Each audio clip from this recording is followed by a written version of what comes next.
Hello అందరికీ.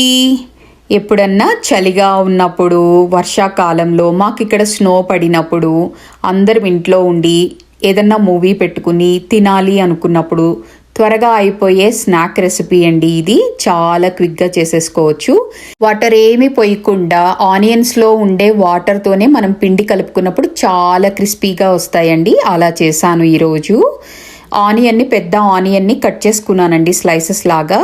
4 పచ్చిమిర్చిని cut చేసుకుని 1 స్పూన్ సాల్ట్ వేసుకుని ఇలా విడికొట్టినట్టుగా పైన ఇలా కలుపుకుంటూ ఉంటే విడులుతాయండి మనకి అన్ని పొరలుగా ఆనియన్. అలా కలుపుకుని ప్లేట్ పెట్టేసి ఒక 10 మినిట్స్ పక్కన పెట్టుకున్నాను. తర్వాత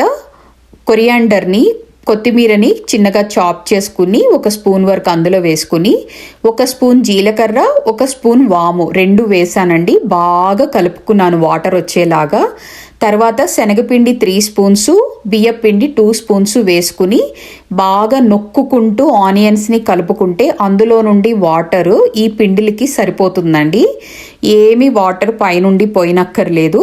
సో అవి కలిసిపోయిన తర్వాత ఇంకా ఆయిల్ పెట్టుకున్నానండి. ఇవి కలుపుకునే లోపు నేను ఆయిల్ పెట్టుకున్నాను. మనం ఏమి పిండి కలిపినాక అలా ఉంచనక్కర్లేదండి, వెంటనే వేసేసుకోవాలి. బాగా కాగిన ఆయిల్లో ఇలా విడగొట్టుకుంటూ పకోడీలాగా వేసుకోవాలి అండి. చక్కగా ఫ్లిప్ చేసుకుంటూ ఫ్రై చేసుకోవాలి అండి. బాగా మంచి కలర్ వచ్చేంత వరకు ఫ్రై చేసుకుని అవి తీసుకోవడమే.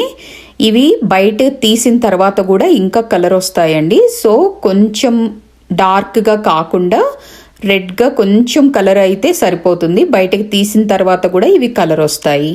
చక్కగా ఫ్రై అయిన తర్వాత తీసుకుని ఆనియన్స్ నంచుకుని తింటూ ఉంటే చాలా టేస్టీగా ఉంటుందండి. ట్రై చేయండి.